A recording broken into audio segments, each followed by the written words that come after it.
Hello guys and gals, and welcome. So, I've been playing Dragon's Dogma 2 for 7 days so far, and I think I'm pretty much done with it. Not because it's bad, but because it was really good, and I binged it for 7 straight days for like 12 hours a day, every single day. And so I wanted to give you guys my thoughts on how the game is, like kind of maybe some little tips and tricks as well on how to get the most out of it. And without further ado, let's just dive right in, shall we? So first off, Dragon's Dogma 2 is a sequel to the original game, Dragon's Dogma 1. And they basically share a similar story. I can't really say 100% that they're direct sequels of each other, or more so that you play an Arisen that is one of many Arisen that has existed in the time since this world has started.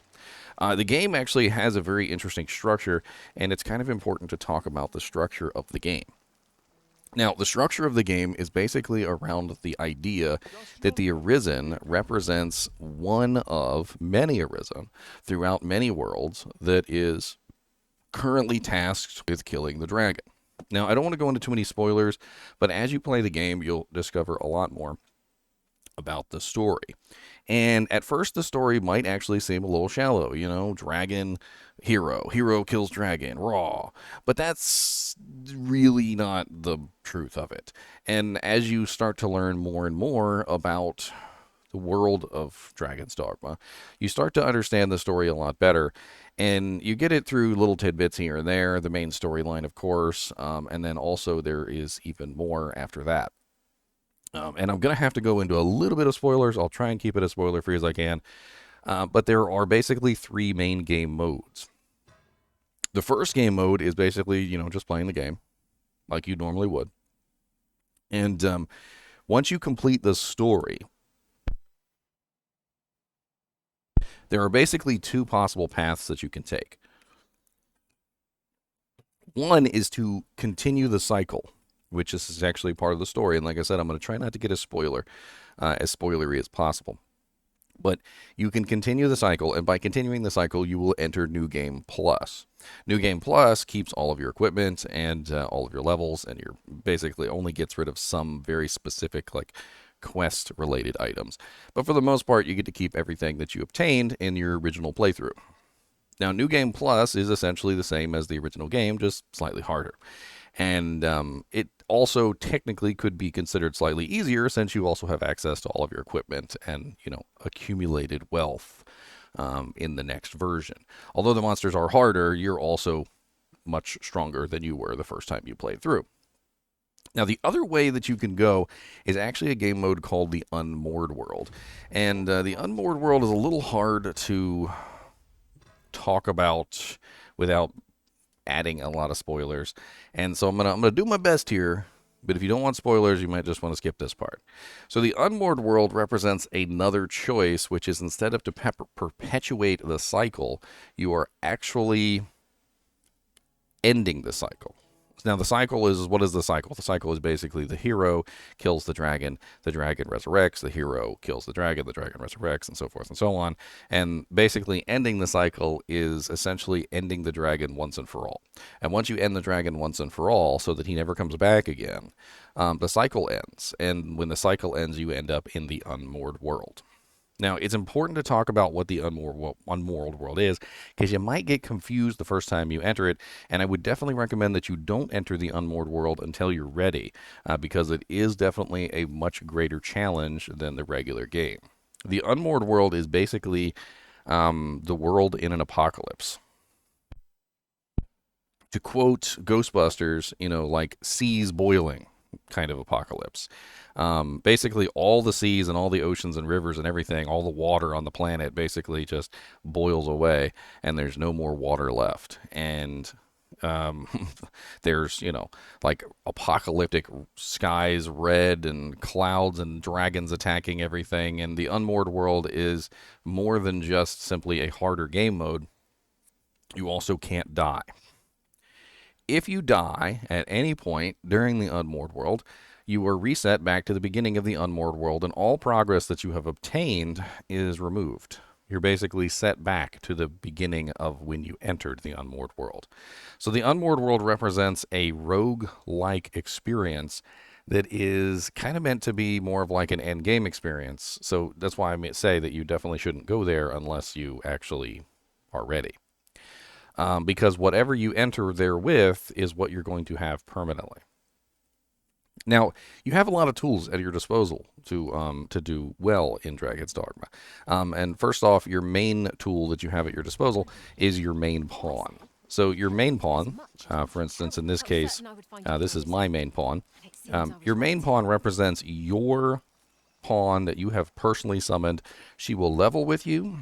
You can choose her vocation, or his vocation, and you can change the appearance of the character, like the whole 9 yards. So this pawn is your extension. He's kind of like a mercenary in Diablo 2, and you outfit this pawn exactly how you want this pawn to be. You kind of want the pawn to complement you, right? So if you're a mage, maybe you want a tank. If you're a range character, maybe you want a tank. If you're a tank, maybe you want somebody who can sit in the back and heal you or dish out damage, etc. Now, this one will level with you. Now, you do get 2 other pawns, which you can summon, and these are actually other people's pawns. So when you go to the stone and you actually summon these pawns, these are actually other people's pawns that they created. There are some in here that are created by Dragon's Dogma, the developers of Dragon's Dogma themselves, but a lot of these have been created by the players, and so when you're hiring a pawn, you're hiring a player-created character. It's important to note, however, that sometimes people suck at making characters, and so you might have 1 or 2 that's not really all that great. You may want to actually favorite some, like ones that you think are the best, because these pawns, as you start to go through them, you're going to find that some of them are terrible, and some of them are way better. This one right here, Sphinx Mother, and these 2 Sphinx Mothers right here, these are actually created by the developers. This is part of a riddle that's in the game, which is pretty cool. I won't spoil too much on that. But basically, when it comes to these pawns, they don't level with you. Now, this is also very important to note, is that these pawns do not level with you, and you cannot customize them basically at all. Like, you can give them equipment, but, I mean, they don't get to, like, keep it or anything. It's kind of hard to explain. Like, if you go to equip a item onto a pawn that is not on your command, for instance, let me see if I have any equipment that I can potentially give them. Like, for instance, if I were to remove this ring, it says if you change this pawn's equipment, the previously equipped items will be returned to the pawn's master, and the newly equipped items will be gifted to the pawn's master when the pawn is dismissed. So you can kind of customize them, but you also kind of can't.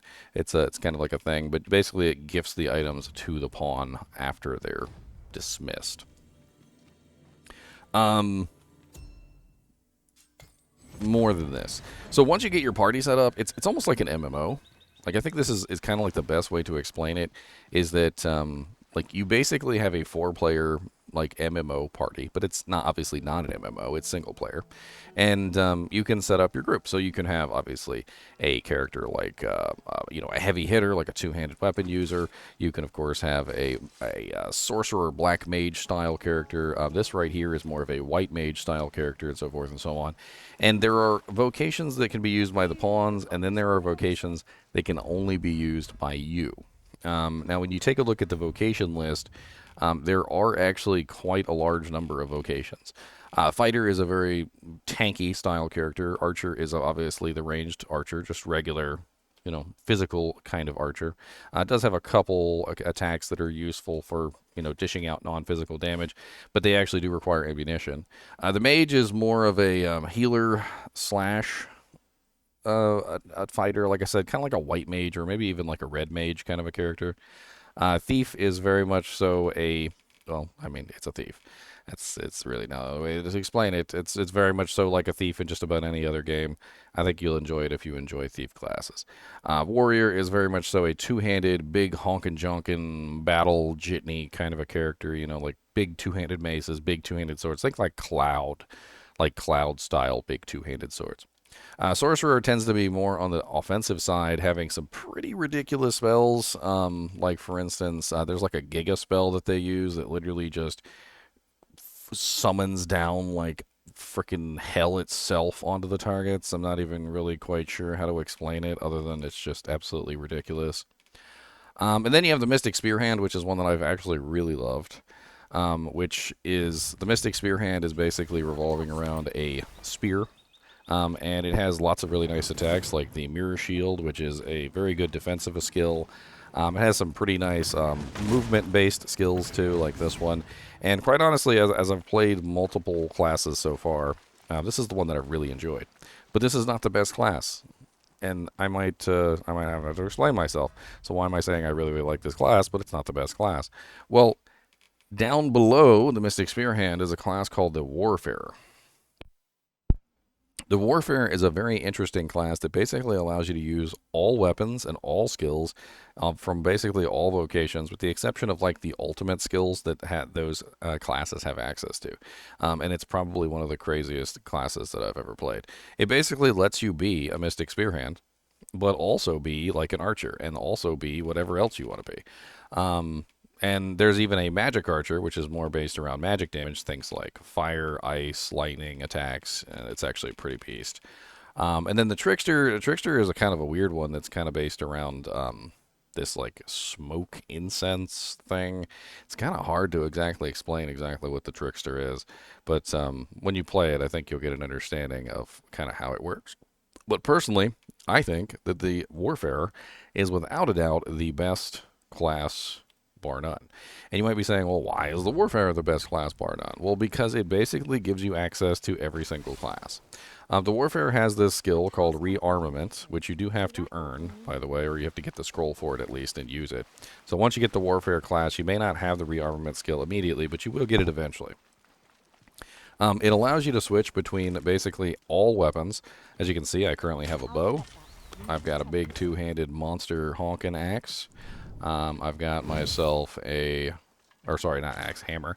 I've got myself a spear for the use with obviously the Mystic Spearhand skills. And then of course I also have the one-handed and shield, which is a pretty nice combination for when you need to just be as tanky as possible, because the shield is very tanky. In general, when it comes to this particular class, not only does it give you the ability to basically use all the abilities from the other classes and also all of the weapons from the other classes, but it also levels up all of the other classes. As you can see, I have Archer, Mage, Thief, Sorcerer, Magic Archer, and Trickster all at rank 4, right? Well, the reason why they're all at rank 4 is because as you level up with the Warfarer, it will apply EXP to each one of the other vocations in an equal amount, which causes them all to level up equally, which is actually pretty amazing.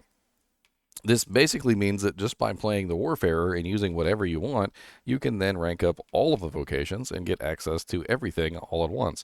It does take a little bit longer, obviously, to rank up all the vocations this way, but it's honestly, it's worth it. It's really worth it. I would recommend to anybody who's playing this game, anybody, if you really are interested in getting the most out of your character, get access to the Warfarer class and get the rearmament skill so you can switch between your weapons. That way you can basically use whatever abilities you want at whatever times that you want to use them. This allows you to be a ranged character with a bow, a two-handed weapon user, a nice Mystic Spearhand shield caster, and also, of course, utilizing your nice little tanking setup. I mean, you can basically do everything.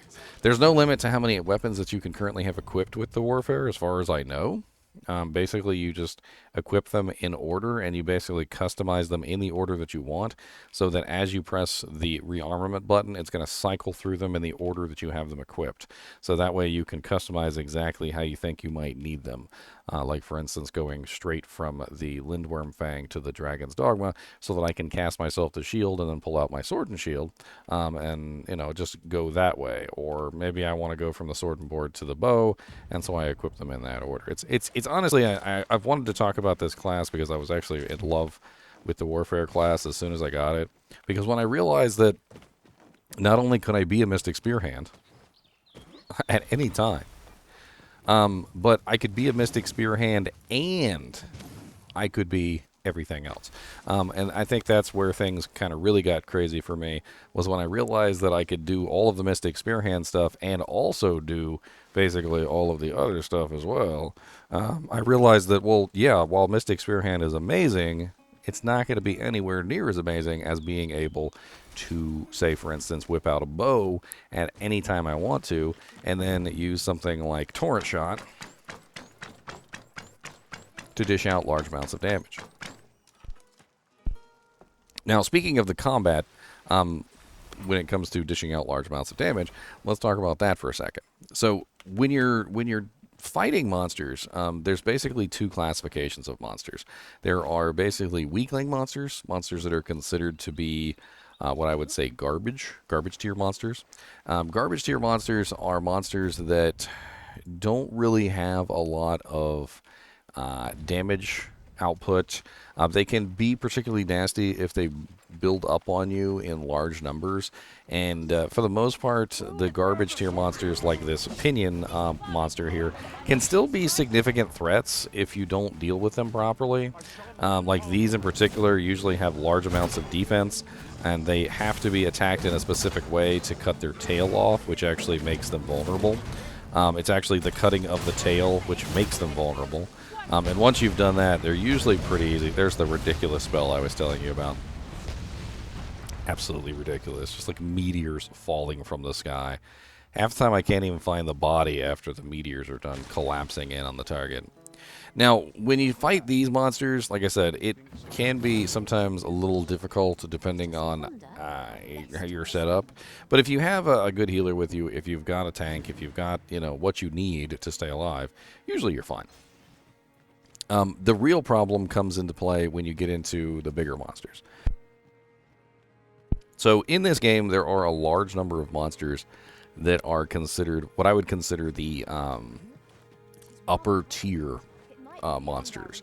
And upper tier monsters range from things like ogres, trolls, big giant griffins, dragons. Well, not really dragons. They're called drakes because the real dragon is much, much bigger.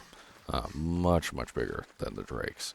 And basically what you've got in most situations is you've got these monsters that are so big you can actually like climb on them and like stand on them and like fight them in various ways and hit them in various spots. There's even a big giant golem which is controlled by these magical medallions that basically allow the golem to have its life. It's actually surprisingly fun to fight a lot of these really big, giant monsters. And sometimes you'll find them in caves, in the larger caves, of course. You'll find some of the monsters in there. But for the most part, most of the really big monsters are usually out in the open world for you to find. And to find the big monsters, I mean, it really doesn't take too much effort. You look around, and sure enough, there's one right there. As you can see, a boss HP bar has appeared on my screen. And once the boss HP bar appears on your screen, you can pretty much be assured that it's a boss-type monster or a higher-tier monster. Because the higher-tier monsters usually all have big, giant HP bars like this. Now, this one's over on the other side, and I actually wonder if I can lure him. If I can lure him to me, it'd be interesting to see. Of course, I've got a whole bunch of monsters here besides the big high-tier monster. Now, occasionally you'll end up fighting a large number. Oh, there's two of them here. So I'm going to actually climb on this guy. Let's go ahead and climb on him. He's probably going to throw me off. Oh, this is going to be beautiful.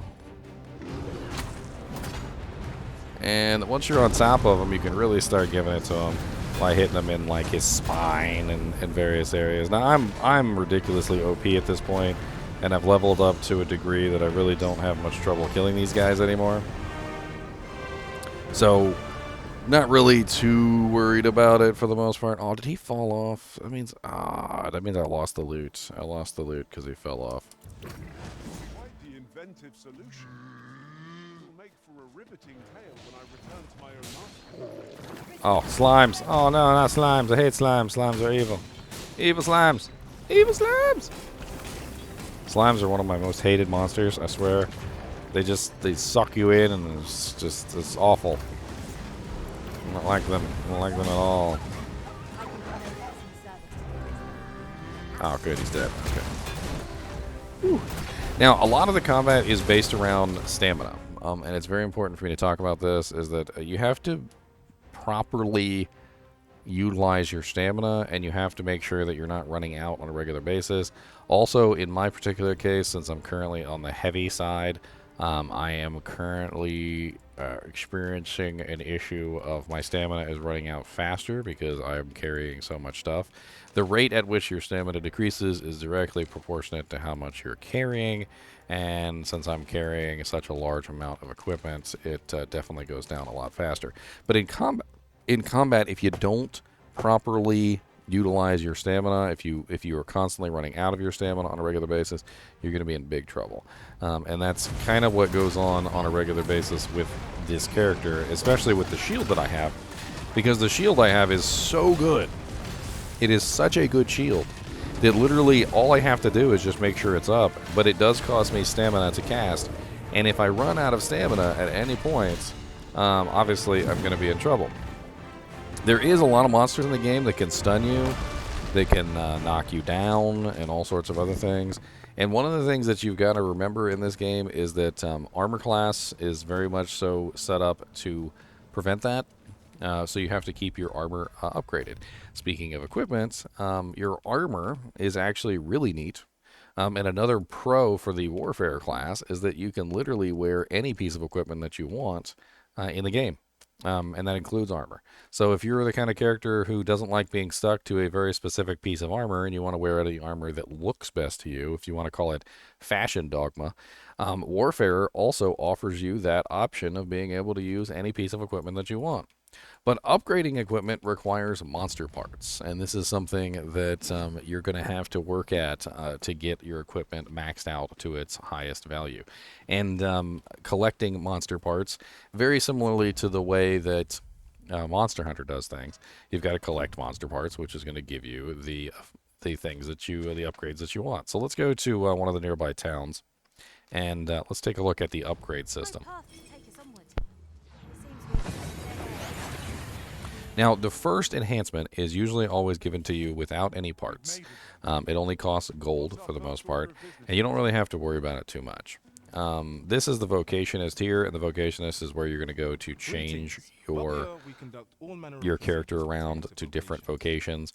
One thing that I will recommend to everybody here, if you're watching this, be sure to get your augments, and be sure to actually assign your augments. These are basically passive abilities.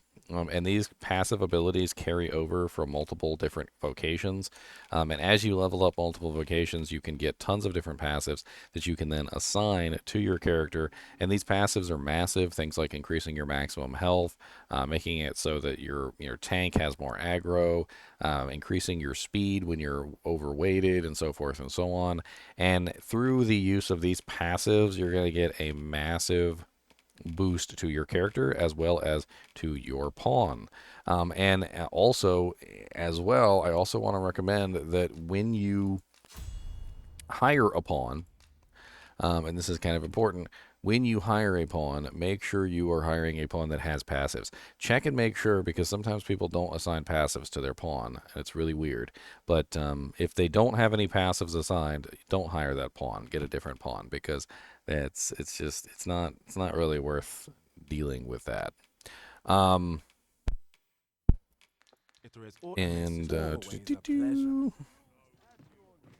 let's go to the enhancement.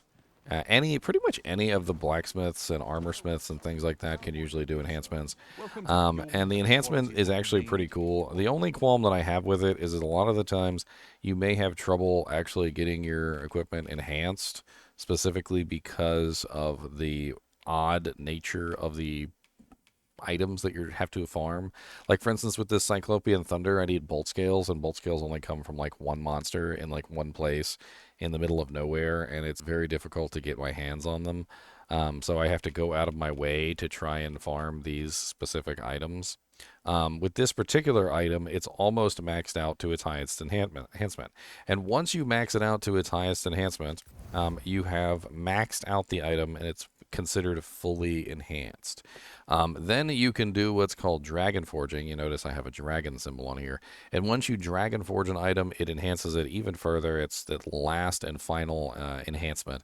To do this, you need worm's life crystals, which come from the drakes, which is actually pretty easy to get because dragons are pretty much everywhere.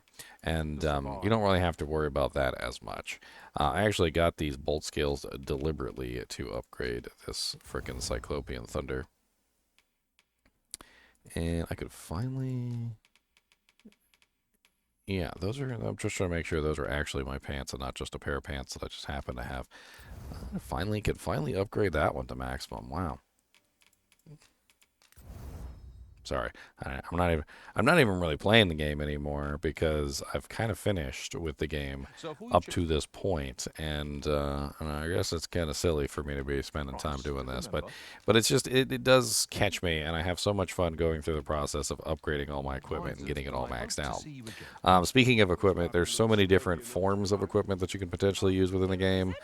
Things that have enchantments, for instance. You may have noticed. Your aid is requested as a potential ally and bear in. You have Okay. your orders. Read You may have noticed that, like, some of my weapons glow an unearthly, color. Like, for instance, Gina's mace is currently glowing ridiculously red, right? Because it's fire enchanted. So when we go into the equipment and you look, I have the Cyclopean Thunder, which is 150% lightning enchantment. And then her weapon is 150% fire enchantment. And monsters do have weaknesses in this game, and of course, utilizing the correct element versus monsters does in fact have quite an effect. And as you can see here by this particular pawn that I have, Gandalf, Gandalf is a pawn that somebody created. And because you can create basically whatever you want in this game, it's actually pretty crazy that they literally made a Gandalf-looking character. I freaking love it. He actually looks like freaking Gandalf from the movie, which is great. As soon as I saw him, I had to hire him. And there's tons of fun. There's tons of fun pawns in the list that you can hire that have been created by various people. Somebody has one on there that looks like Squidward from SpongeBob, and I thought that was hilarious as well. Honestly, I think that's another thing that we need to talk about is the system in which you create your character is absolutely ridiculous. You can literally make so many different characters. I literally tried to make mine look like me. I mean, I don't know how well I succeeded, but I didn't spend like several hours at it trying to make sure that he looked exactly like me. I just came and went for the beard and the general shape and tried to go for the eye color and whatnot, which I thought was pretty fun. The world itself is pretty big, but not like as big as I originally thought it was going to be. Also, a con that I would give the game, and this is just a con in my book because I'm used to Skyrim and games like Skyrim that are very open and let you go in whatever direction you want to. You notice how the map has these roads on it, right? There's really not a lot of leaving the roads. Like if it's that's really the only way I can explain it. Like the roads represent, for the most part, I won't say 100%, but I'll say about 90%. The roads represent about 90% of the traversable area. And what do I really mean by this? Well, what I mean by this is that, like, let's say you wanted to go over here, like at this spot. There's probably no way that you can get here. You can go to the road, and sometimes there are places like up here that are off the beaten path where you have to take a cavern, which sends you through the cavern and then goes up here, and then that cavern sends you over here, and then that cavern sends you over here, and so forth and so on. But for the most part, there's really no traversing areas that do not have roads, which is a big con in my book because I feel like a lot of the times there are fun areas to go to, and maybe you just don't want to take like the prescribed path. And in a certain way, the game feels very much so on the rails, so to speak, because although there are lots of roads, and although there are some areas that are not in the roads, it feels like for the most part, you're pretty much constrained to the roads, and that's it. Like, you really can't go off-road for the most part at all. And if you do try to, you might be able to get somewhere, but most of the time, it's just getting to another road. And a lot of the times when you go off the road, you'll find that, well, you basically can't go anywhere. Invisible walls will greet you in some of the zones, like if you try and go off road too far, and you really can't like progress as well as you would like. Now, the interesting thing is that when you get into the unmoored world, which we talked about earlier, all of the seas boil off, and when the seas boil off, a whole bunch of new pathways and things will appear, and basically you get a whole lot more real estate that you can use. On top of that, the unmoored world has tons of fairy stones all over the place, scattered in the seabed, which can be found just running around doing whatever. In fact, I've probably had about 50 fairy stones like so far through my 7 days of playthrough. I've also gotten several port crystals, which I've assigned in various places like Bog Patal. I've got one in Sacred Arbor. Of course, there's also the ones that are already there, like the Port Crystal in Vernworth, the Port Crystal in Harv, and so forth and so on. So as you play the game, the fast traveling is totally possible. It's a little bit more strategic than just simply fast traveling everywhere that you want to, whenever you want to, like 24 hours a day, 7 days a week. Instead, you start to get a little bit more strategic in how you're going to use your fairy crystals and how you're going to use your port crystals, and it actually works out surprisingly well. I was able to fast travel all over the place, basically whenever I needed to, most of the time. And there's also fairy crystals that are also purchasable in stores, which is they're usually for about 10,000 gold, which actually isn't really that expensive, considering I've had up to like 500,000 gold at certain times. And once you get your weapons and everything fully upgraded, you really don't have much to spend your gold on after a certain point, and so it really just becomes spending your gold on the fairy crystals and various things that you need when you need it. So, like for instance, here's one fairy stone right here. I just used my last one earlier, and basically these are like almost always available in stores in just about every town that you go to. I've really not seen a single town that I went to that didn't have fairy crystals. Another negative that I'm gonna put out there, which I really don't enjoy, is the banter from the pawns. I really wish there was a way I could turn off the banter from the pawns. At first, the banter from the pawns is actually neat. It's actually kind of neat. It's like having a party constantly talking in the background in like an MMO or something. But then what happens is you've heard everything they've got to say. Like, it doesn't take too long before everything that they've said you've heard, and they're basically just repeating the same lines over and over again. Maybe if they had put a little bit more diversity into the statements, or just created more lines in general, or kind of prevented them from repeating the same lines over and over and over again, it would have been a little bit more interesting. But it definitely does seem like a lot of the times we'll be running around, they're still literally saying the same exact things over and over and over again. And it does get a little annoying to hear them constantly spouting the same nonsense, especially when half the time they're literally questioning your decisions on a regular basis. There's also a feature that basically makes it so that the pawns can kind of like take you to a destination. And when they take you to a destination, they're very demanding about it. Like, follow me, Arisen. This way, this way. Where are you going, dummy? It's this way. And it can also get a little bit of annoying that way, too.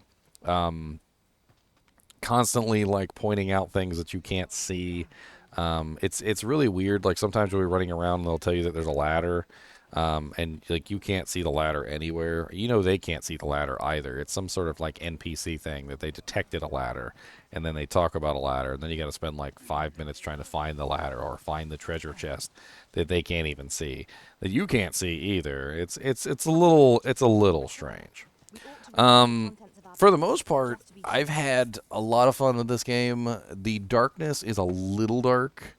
And what I mean by a little dark is, so when you're fighting in melee, it's not too big of a deal. But when you're a ranged character, and you go to try and shoot something far away, like if I'm shooting something within the distance of my lantern, that's one thing, right?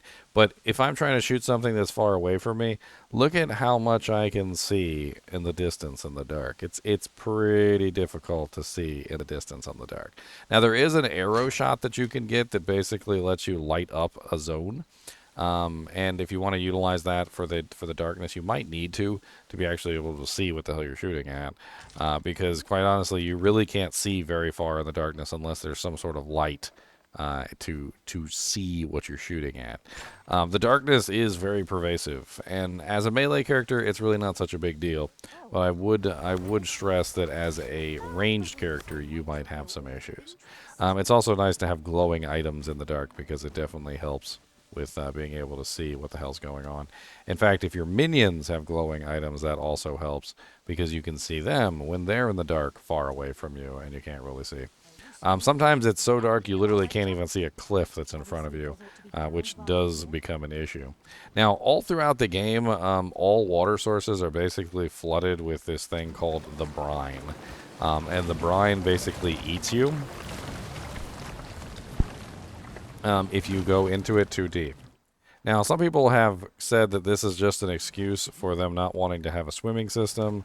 Some people have gone through the process of saying it's pretty cool. I will say this, that the brine is actually tied into the story.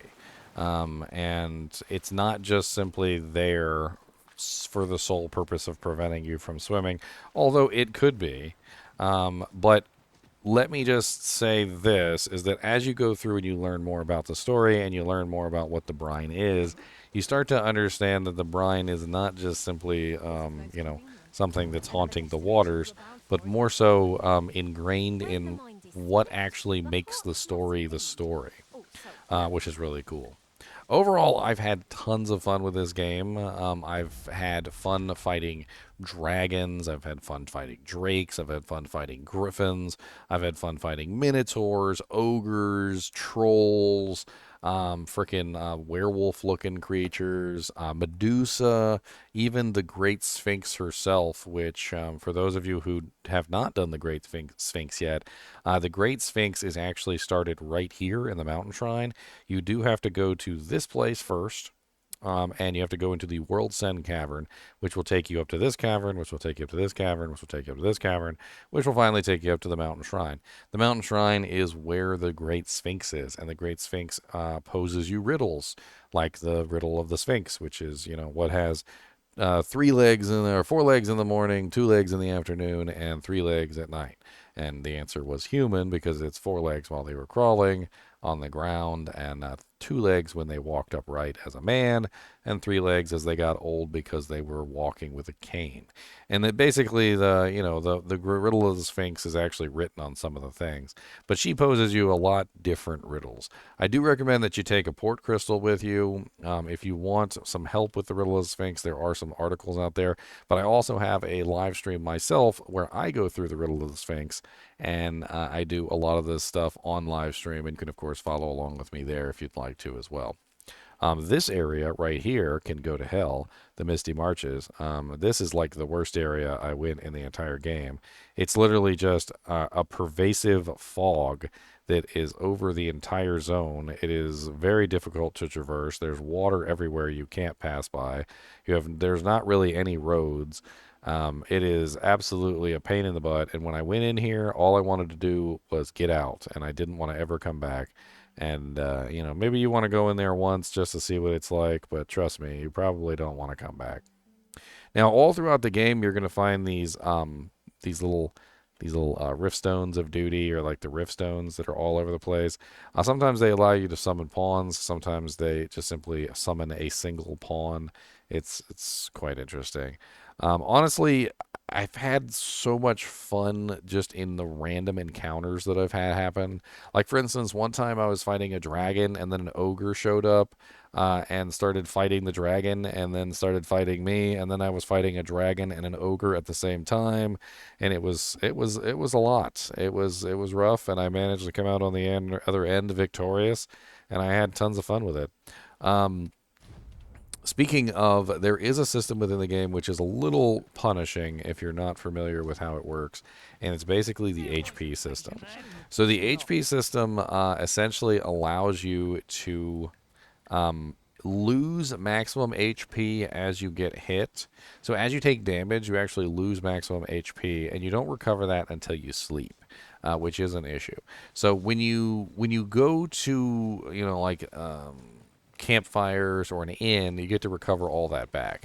When you get healed by your teammates, you do get a small amount of it back. And you'll notice that on my little bar here, I do have a a gray part, and then there's just like a blacked out part right here, which is essentially where I've lost my max HP. So this is my maximum HP, but because I've taken so much damage from certain monsters as I was fighting, they've reduced my maximum HP total. Now, if you get hit a lot constantly, your maximum HP will continue to reduce over and over and over again until eventually you basically have no maximum HP left, and you're basically forced to go and heal yourself.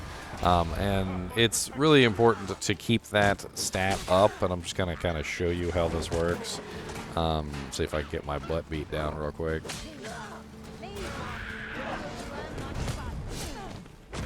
They might not even be able to do anything to me. They're too busy fighting this guy over here.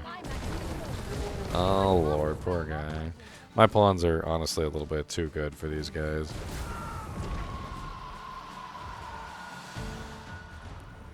I need some heals, buddy. Thank you. This is one of the main heals in the game. It kind of just has it's like an AoE effect, and as long as everybody's standing in it, they all get healed at once. It's pretty neat. There's also an AoE debilitation one as well.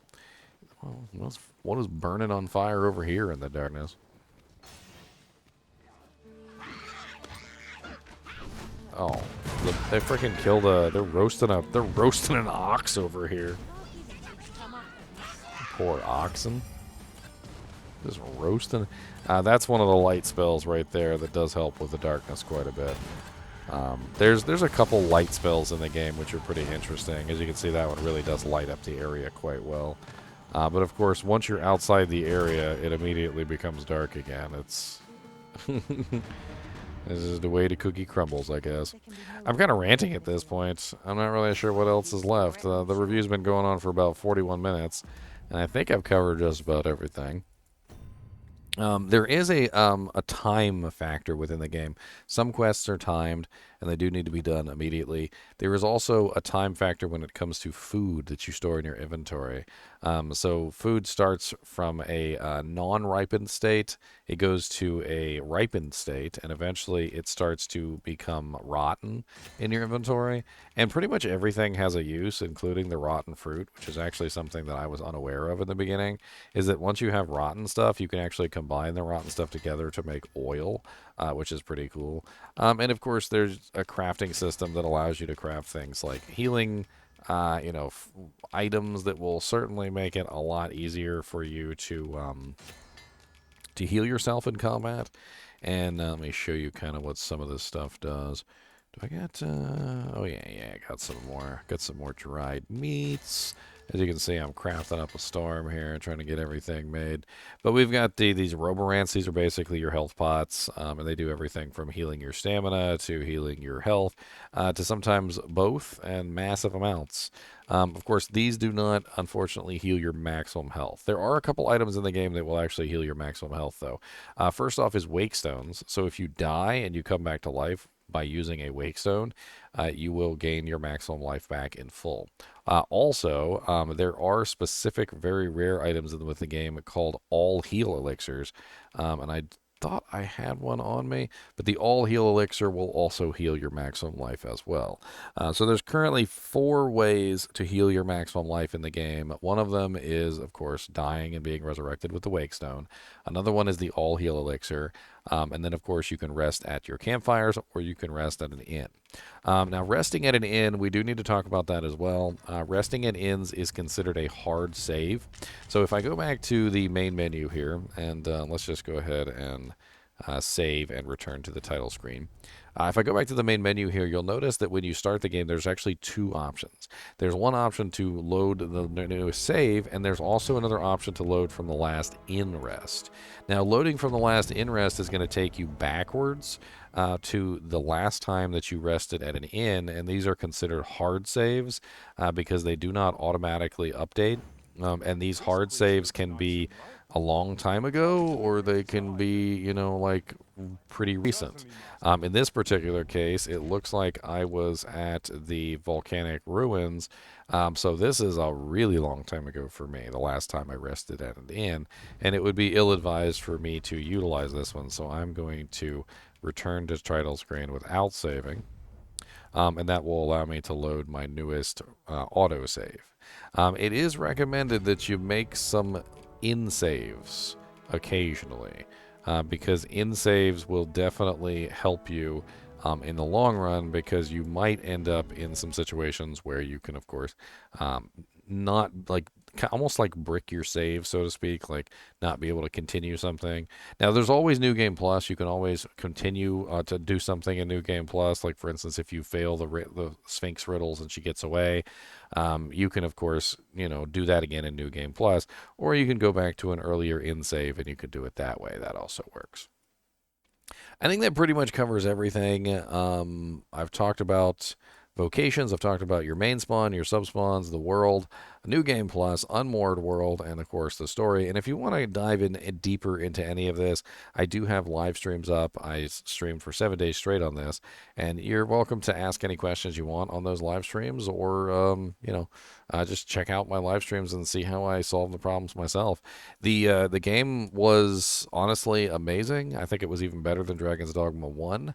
And I love Dragon's Dogma 1. I thought they were both really fun games. It's definitely a unique title in the genre of like RPG open world games. It's not quite a Skyrim game. It's not quite Elden Ring. It's not quite, like it seems to be a mix of many different titles, almost as if you took Skyrim and mixed it together with Monster Hunter and threw it together with something like Shadow of the Colossus, and maybe tossed in, sprinkled in a little bit of I don't know, like not really sure. It's definitely got a little bit of everything, and it's very a unique RPG. If you've never played Dragon's Dogma 1, I would highly recommend playing Dragon's Dogma 1. I love Dragon's Dogma 1 as well. That's why I picked this one up in the first place. And Dragon's Dogma 2 did not disappoint in my eyes. I've seen very little negative critique on the game that wasn't involved in some sort of weird microtransaction stuff. And I will comment on that briefly, is that, well, like most of that stuff that was on the microtransactions that people were complaining about was easily obtainable in game. I'm not even entirely sure why people were complaining about it, because with minimal effort, I was able to find so many fairy stones.